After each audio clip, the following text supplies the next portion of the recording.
Alright, today I want to finally talk about something that I've planned to discuss for quite a while, but didn't really have the right words. The topic is publisher perception. It's no secret that the gaming market on average has a negative impression now of certain major publishers. Words like EA, Bethesda, or Activision Blizzard undeniably conjure up images of greed or corruption among many players. But rather than discuss how entrenched that perception is, today I would like to analyze how we got here.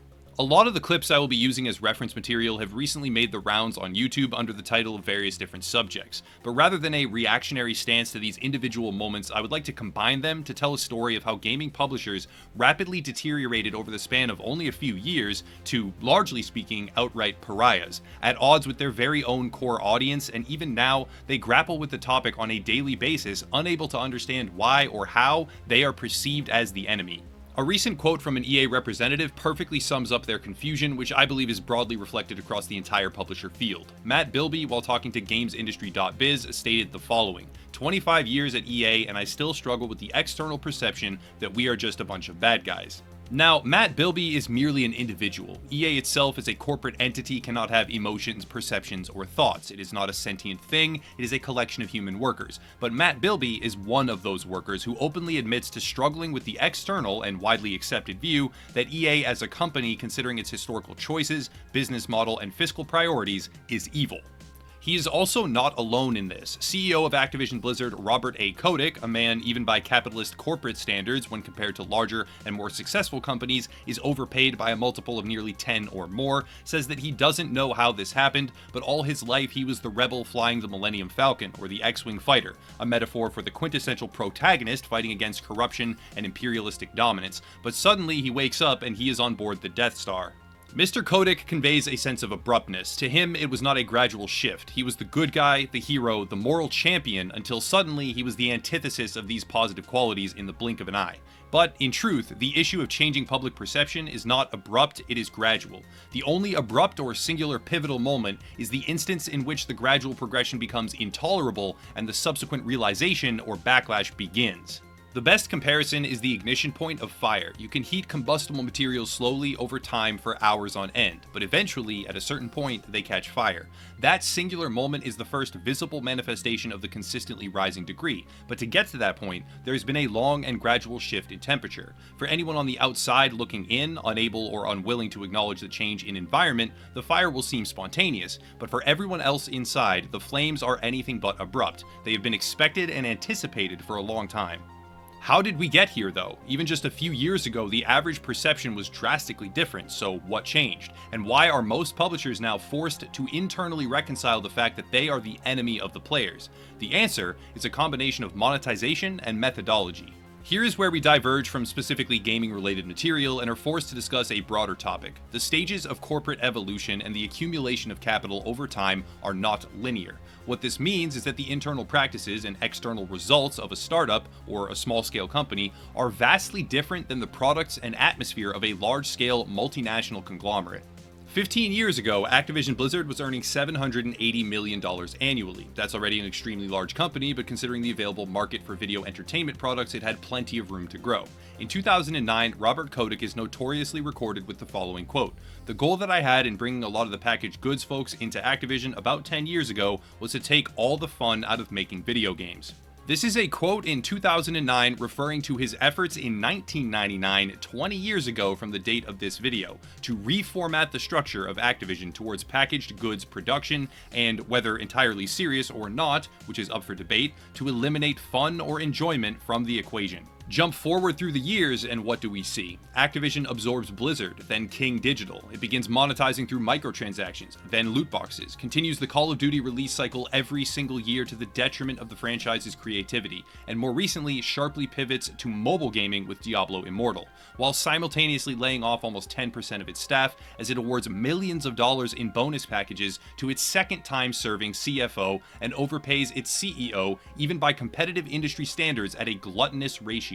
Robert Kotick, even with what could be argued as an offhanded Freudian slip, revealed his methodology 10 years ago. His goal of sucking the fun out of game development and turning Activision into a packaged goods assembly line is realized. Contractors are treated as disposable. Games have become increasingly monetized, and the result is a tenfold increase in annual revenue over the past 14 years, but also a gradual shift in public perception, which has now become so entrenched and so vocal that publishers like Activision Blizzard are often regarded with venomous hatred.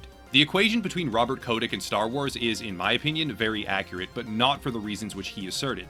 What started as the Galactic Republic transformed under malignant leadership and became the Empire, with Robert Kotick firmly stationed on the Death Star where he clearly aspired to be even 20 years ago. Now we can shift to EA. It's fitting that Star Wars has already been used as a metaphor because Star Wars is the exact ignition point for EA's new and persistent image. Most gamers that follow the industry will be aware of how Star Wars Battlefront 2 was bastardized to the point of zero tolerance.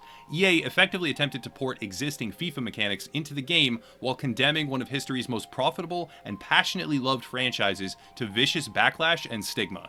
The resulting outcry was monumental and also directly related to what now comprises a definitive effort to regulate the concept of loot boxes on a worldwide level. EA had lit their reputation on fire, and apparently they didn't even know it was burning. Now, EA was by no means popular before this. In the lead up to 2017, when the Battlefront 2 events unfolded, they were widely regarded as a terrible company with awful and anti-consumer practices.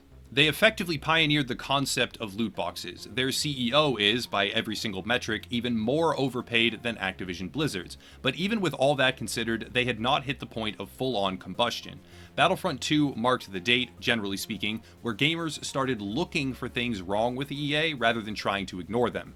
During the past decade or so, EA has been evolving. Randomized loot boxes in FIFA and Madden, franchises that are also reskinned and resold annually with the added bonus of a full progress wipe, invalidating everything purchased the year before.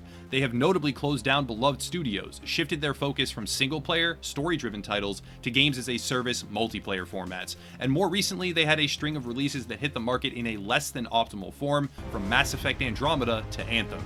During all of this, their annual profit has been climbing. It is not as profound an increase when compared to Activision Blizzard, but nonetheless an increase in billions of dollars in revenue that was made possible because of their newfound monetization practices and their shifting priorities, all the while raising the temperature on their player base to the point of ignition. Now we need to shift and examine the methodology. There are not many instances of a company being truly transparent about their focus on innovating the area of player-based monetization, but when we do finally see a glimpse, it is very telling. In the background is footage of a developer talk and a presentation made by Tribeflame CEO Torolf Jernstrom, and I'm probably mispronouncing that, my bad. I will avoid playing minutes on end of his discussion, but it is an entire 20-minute presentation on how to extract the largest amount of money possible from a player base. Topics are intricately covered, such as the necessity for an icebreaker purchase, which builds a sense of investment, how players must be sold consumables at the exact point of death during heightened frustration while their decision-making is impaired, rather than before rounds when they can accurately evaluate their own desires, and worse yet, how progression can be monetized while transforming the game from an entertainment product into a hobby, at which point an endless stream of purchases can be harvested. There is more as well, the emphasis on games not being fun but being carefully constructed to maximize spending, among many other things, and I will link the video down below, but even after just a couple of minutes it can be seen that their approach to game creation will inevitably lead to high profitability, low creativity, and a shift in overall quality away from the historic norm of finished, contained experiences which gamers have typically known and loved. This mindset, already rampantly infesting the mobile market, is creeping into the world of PC and console games. Arguably, it's already here. EA, Activision, Take-Two Interactive, and more are adopting these strategies while progressively scaling their own innovations on the model to maximize per-user spending. Take-Two CEO Strauss Zelnick, with yet another famous industry quote, said that he believed GTA 5 was under-monetizing on a per-user basis, while the game was already, simultaneously, the most profitable video game creation in history.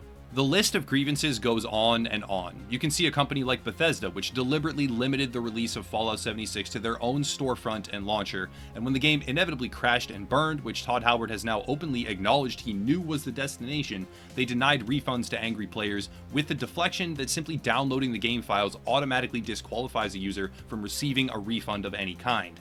The culmination of these events is an undeniable progression. Large publishers often view their player base as a commodity. Gamers have lost their humanity to these corporations, and instead of producing content that is designed to spark enjoyment or passion, games are increasingly centered around creatively bankrupt principles of maximized return. We can see a perfect example in the way that Tim Sweeney has handled the Epic Store. His well-defined and unapologetic stance is that consumer benefits are worthless. The store is designed to force players into its grasp, and they are not making any attempt whatsoever to win their audience over through legitimate appeal. As with any trend, however, there are always exceptions. Exceptions prove the rule, in fact, and CD Projekt Red is proof that a company can supplement monetization with a positive reputation and quality content. But when directly compared to the long list of AAA publishers that comprise the wider market, CD Projekt Red is just one company, surrounded by peers that are deeply regarded with hostility as the enemy of player enjoyment and consumer interests. EA employees struggle with the perception that they are the bad guys, but the cold reality is that they are the enemy. The approach that EA has taken may very well be directly responsible for government regulation of the wider market.